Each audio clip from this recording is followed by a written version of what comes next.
যানজটে অচল প্রায় রাজধানীবাসীর দুর্ভোগ লাঘবে বিএনপির নেতাকর্মীদের সড়ক থেকে উঠে যেতে দলটির মহাসচিব মির্জা ফখরুল ইসলাম আলমগীর আহ্বান জানালেও তা গায়েই মাখছেন না দলটির নেতা ইশরাক হোসেন। তিনি বরং তার সমর্থকদের আন্দোলন আরও বিস্তৃত করার আহ্বান জানিয়েছেন।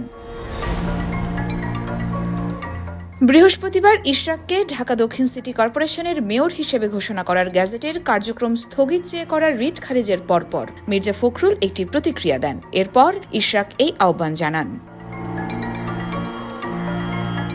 বিএনপি মিডিয়া সেলের সদস্য শায়রুল কবির খান জানিয়েছেন, চিকিৎসার জন্য থাইল্যান্ডে অবস্থান করা বিএনপি নেতা এক ভার্চুয়াল বক্তব্যে বলেছেন, যেহেতু আদালতে এই বিষয়ে রায় হয়েছে, জনগণের বিজয় হয়েছে, এখন আর এই বিষয়টিকে সেভাবে সড়ক অবরোধ করে না রেখে তারা জনগণের স্বস্তির জন্য রাস্তা থেকে সরে যাবেন।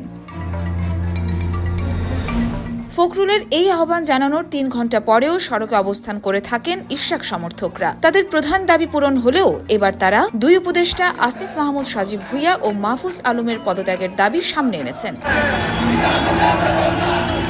ফখরুলের এই বক্তব্য সংবাদকর্মীদের হোয়াটসঅ্যাপ গ্রুপে পাঠানো হয় বেলা ১টার দিকে। অন্যদিকে বেলা ২:১২টার দিকে ইশরাক হোসেন ফেসবুকে এক পোস্টে দুই উপদেষ্টারা পদত্যাগ না করা পর্যন্ত আন্দোলনকারীদের রাস্তায় থাকার আহ্বান জানান।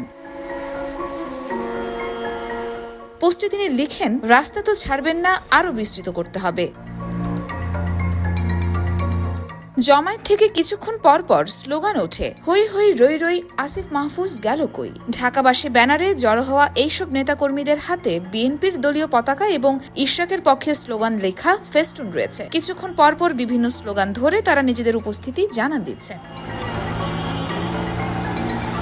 সপ্তাহের শেষ কর্মদিবস বৃহস্পতিবার ঢাকা শহরের সড়কগুলো যেন বন্ধ খালের অবস্থায়। বিএনপি নেতা ইশরাক হোসেনকে ঢাকা দক্ষিণ সিটি কর্পোরেশনের মেয়র করার দাবিতে এক সপ্তাহ ধরেই আন্দোলনে তার সমর্থকরা। বুধবার থেকে প্রধান উপদেষ্টা কার্যালয়ের পাশে কাকরাইল এলাকায় অবস্থান নিয়ে থাকেন তারা।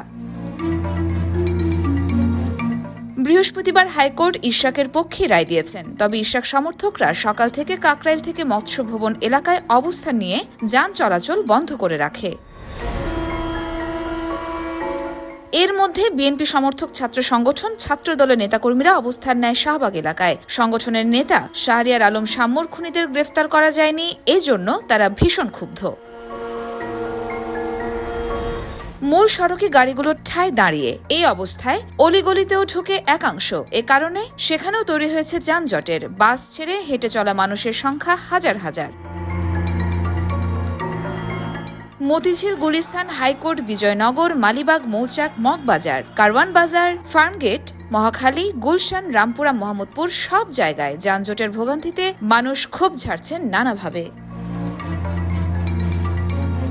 ইয়র্মা শায়ের জাহান, দেশকাল নিউজ।